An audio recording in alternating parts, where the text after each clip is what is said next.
Köszöntöm Önöket mai virtuális sétánkon. Ebben a videóban az Aquincumban és környékén található utak nyomába eredünk.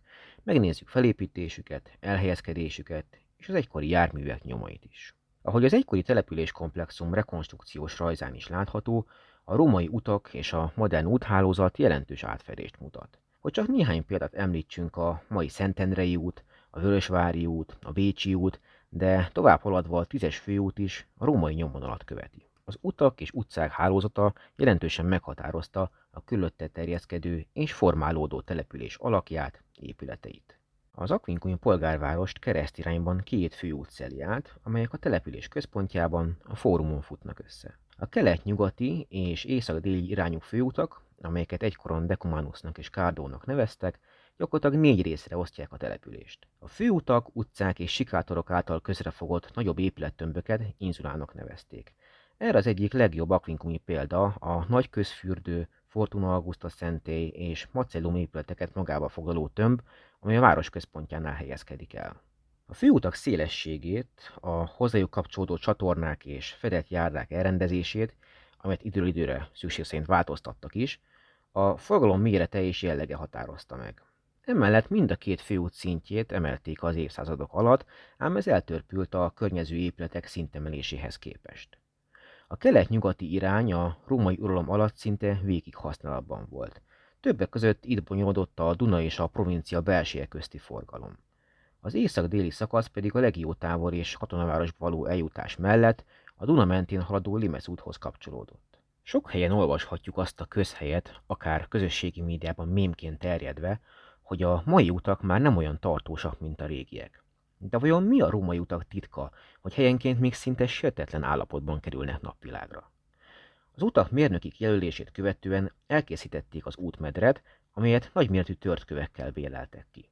Ezt követően felfelé egyre finomabb és kisebb kövek rétegei következnek, míg legfelül ismét nagyméretű, lapos, egymáshoz jól illeszkedő burkolókövekkel találkozunk.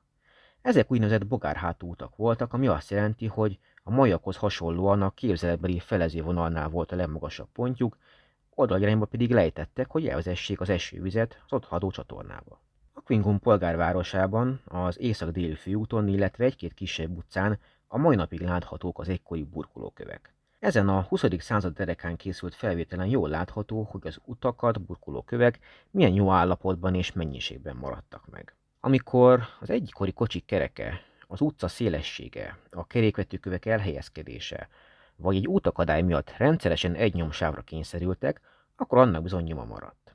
Természetesen nem néhány napi kopásról beszélünk, hanem évtizedeken, sőt akár évszázadokon át tartott ez a folyamat. A fórumtól délfelé haladó útra áttérve is megfigyelhetjük a burkolóköveket, és itt is láthatunk keréknyomokat. Emellett szintén szembeötlő az utak hármas tagolása. Az úttest mellett halad egyrészt az esővizet és a környező épületekből a szennyvizet elvezető csatornarendszer, másrészt a gyalogosok közlekedését szolgáló fedett járda, vagyis portikusz. Eddig a főutcákat vettük górcső alá, de a korábban látottak természetesen a kisebbekre is érvényesek. Ugyanúgy látunk úttestet, járdát és csatornát. A széles, lekövezett kocsi utat azonban itt nem egy oszlopsor, hanem kerékvetőkövek választják el a gyalogosok járdájától. A hasáb alakúra faragott kövek közel 2 méteres sávot hagynak a gyalog közlekedőknek. Az utca északi felén mély, kővel bélelt és kőlapokkal fedett csatorna halad, amely a nagy közfürdő, a közillemhely és a Macellum felől érkező szennyvizet vezette el, illetve az esővizet vezeti el mind a mai napig is. Ha jobban megfigyeljük, akkor a vásárcsarnok mögötti kis utca egy szakaszon még elég széles a szekerek közlekedéséhez. Így az áruszállítás rendszeres forgalma mély keréknyomot vágott a kövezetébe. Az utcák felépítése természetesen más római településeken is megfigyelhetők szerte a birodalom területén.